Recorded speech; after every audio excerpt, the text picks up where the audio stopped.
हम आपके समक्ष पेश करते हैं पवित्र ग्रंथ बाइबल से प्रेरित एक अनोखी कहानी। जोसेफ को 11 भाई था। पापा का नाम जेकब था। पापा उसको बहुत प्यार करते थे क्योंकि वह उसके बुढ़ापे का संतान था। पिताजी जोसेफ को कितना प्यार करते हैं, अच्छे अच्छे कपड़े खरीद कर देते हैं। पिताजी हमेशा उनकी बात सुनते हैं।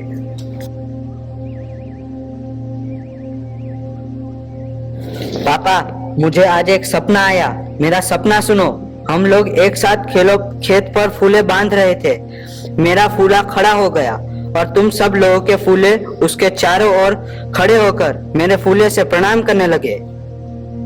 क्या तुम सचमुच हमारा राजा बनोगे और हम पर शासन करोगे? क्या हम सब तुझे दंडवत करेंगे? और सपना देखा है और इस बार सूर्य, चंद्र और 11 तारे मुझे प्रणाम कर रहे हैं। तुम्हारे इस सपने का अर्थ क्या है? क्या मैं, तुम्हारी माँ और तुम्हारे भाई सभी तुम्हारे आगे झुककर तुम्हें प्रणाम करेंगे? जोसेफ एक ईश्वर भक्त था, हमेशा प्रभु में आनंद मनाता था। मेरा प्रभु मुझसे प्यार करता, मेरा दिल उससे भर जाता। मेरा प्रभु मुझसे प्यार करता, मेरा दिल उससे भर जाता। मेरा प्रभु मुझसे प्यार करता, मेरा दिल उससे भर जाता। मेरा प्रभु मुझसे प्यार करता, मेरा दिल उससे भर जाता। मेरा प्रभु मुझसे प्यार करता, मेरा दिल उससे भर जाता।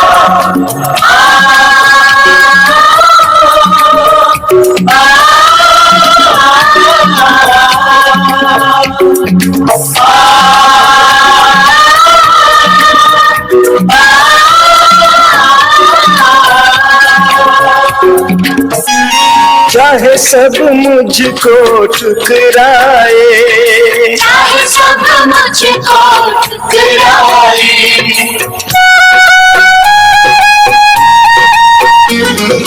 चाहे सब मुझको ठुकराए, चाहे सब मुझको ठुकराए। मेरा प्रभु मुझसे प्यार करता, मेरा दिल उससे भर जाता। मेरा प्रभु मुझसे प्यार करता, मेरा दिल उससे भर जाता।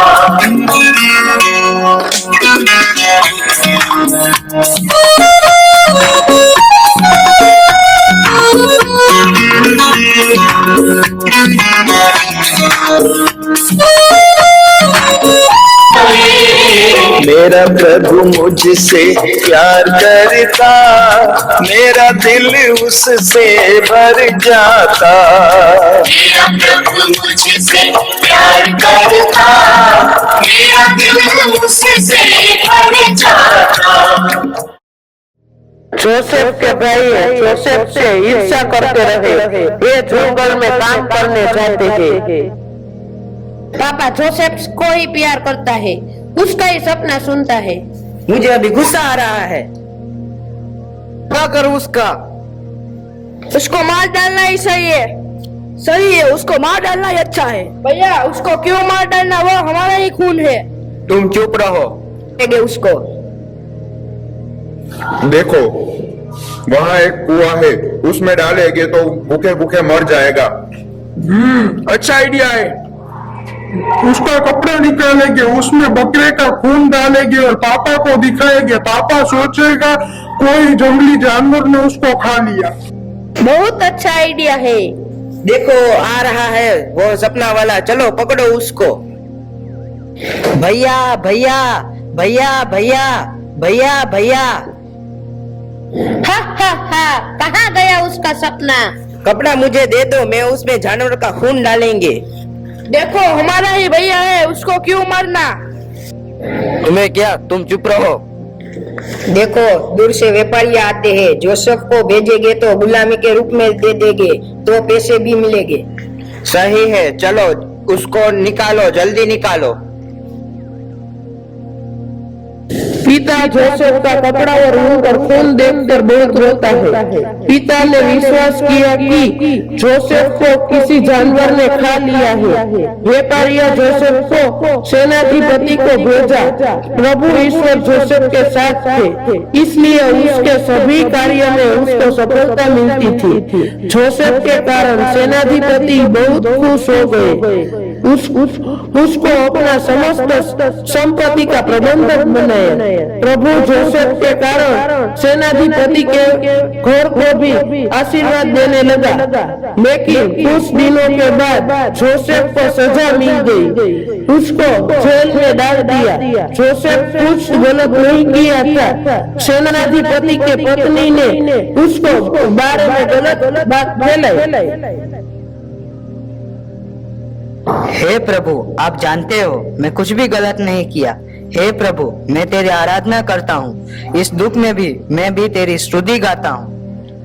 कष्टों के समय भी उसने प्रभु पर भरोसा रखा, किसी को दोषी नहीं ठहराया। इसलिए प्रभु ने उस पर प्रसन्न हुआ, उसको एक विशेष वरदान दिया। आपने जो बोला वैसा ही हुआ। आप कैसे ये बोल सकते हैं? आप कैसे सपनों का अर्थ बता सकते हैं? यह प्रभु की कृपा है। प्रभु ने मुझे यह वरदान दिया। जो प्रभु देता है वही मैं बोल सकता हूँ।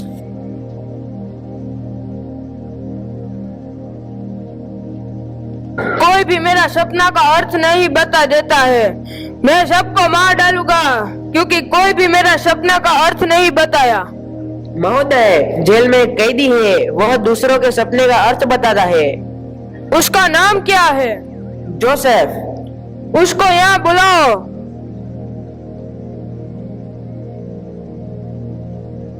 प्रणाम। मेरा सपना यह है, मैं नील नदी के किनारे खड़ा हूँ। नदी से 7 मोटी और सुंदर गायें निकली और घास चरने लगी। उसके बाद 7 कमजोर दुबली पतली कुरूप गाय निकली। वे दुबली पतली कुरूप गाय मोटी गायों को खा गई। मैंने जादूगरों से यह सपना बताया, कोई भी मुझे इसका अर्थ समझा सके। इस सपना का क्या मतलब है? यह सपने का अर्थ यह है, ईश्वर ने राजा को प्रकट किया है। अब ऐसे 7 साल आने वाले हैं। सारे देश में सुकाल होगा, परंतु इसके बाद 7 साल गरीबी अकाल आएगा।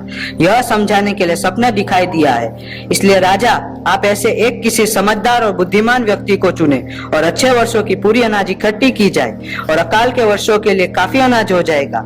अकाल के समय देश सर्वनाश से बच जाएगा। ईश्वर तुम्हारे साथ है। तुम्हारी तरह समझदार और बुद्धिमान कहीं नहीं मिल सकता है। मेरी सारी प्रजा तुम्हारे आज्ञा का पालन करेगी। मेरी अंगूठी और माला पहनो, उसको अच्छे कपड़ा पहनाओ। अकाल के 7 वर्ष प्रारंभ हुआ। दूर दूर देशों से लोग अनाज खरीदने के लिए जोसेफ के पास आने लगे। जोसेफ अपने बड़े बड़े गोडाउन से सबको अनाज भेजने लगा। अनाज खरीदने के लिए जोसेफ के 10 भाई भी आए। तुम कहाँ से आ रहे हो? हम बहुत दूर से आ रहे हैं। हमें खाने के लिए कुछ भी नहीं है। हम अनाज खरीदने आए हैं। जोसेफ अपने भाइयों को पहचान लिया, लेकिन भाई जोसेफ को नहीं पहचाना। तुम्हारे कितने भैया है? हम 12 भैया है, एक मर गया है। क्या पिताजी जीवित है? हाँ, लेकिन वो बूढ़े हो गए हैं। सेवक, इनको अनाज दे दो और मेरे मेज पर इनके खाने का प्रबंध करना। तुम सब चोर हो, हमारे देश को लूट करने आए हो। तुम जासूस हो। हम सच बोलते हैं, हम चोर नहीं है। अगर तुम चोर नहीं हो तो तुम्हारे भाई को एक बंदी गृह में डालो और देश में जाकर छोटे भाई को भी यहाँ लाओ, तब मैं विश्वास करूंगा। हमारे पिता बहुत बुरे हैं। यह सुनकर हमारे पिताजी मर जाएंगे। हमारा छोटा भाई तो मर गया है, अभी यह भी सुनेंगे तो क्या होगा? तुम सब मेरे पास आओ। मैं आपका भाई जोसेफ हूँ, जिसको आपने व्यापारियों को बेचा था। जोसेफ? डरो मत, ईश्वर मुझे यहाँ भेज दिया तुम्हारा जीवन बचाने के लिए, क्योंकि पूरे देश में 5 बरस ही अकाल होगा। राजा ने मुझे सारे देश के मुख्यमंत्री बनाया। यह सब प्रभु का काम है। आप मुझे नुकसान पहुंचाना चाहते थे, लेकिन ईश्वर सब कुछ अच्छाई में बदल दिया। हमें क्षमा करो। प्रभु ने मुझे यहाँ पहुंचाया ताकि बहुत लोगों का जीवन बच सके। अभी मेरे पिताजी के पास जाओ और बताओ, परमेश्वर मुझे यहाँ शासक बनाया। परिवार के सब लोगों को यहाँ लाइए। सबके लिए सब कुछ प्रबंध करेंगे, रहने के लिए सबसे अच्छे जगह।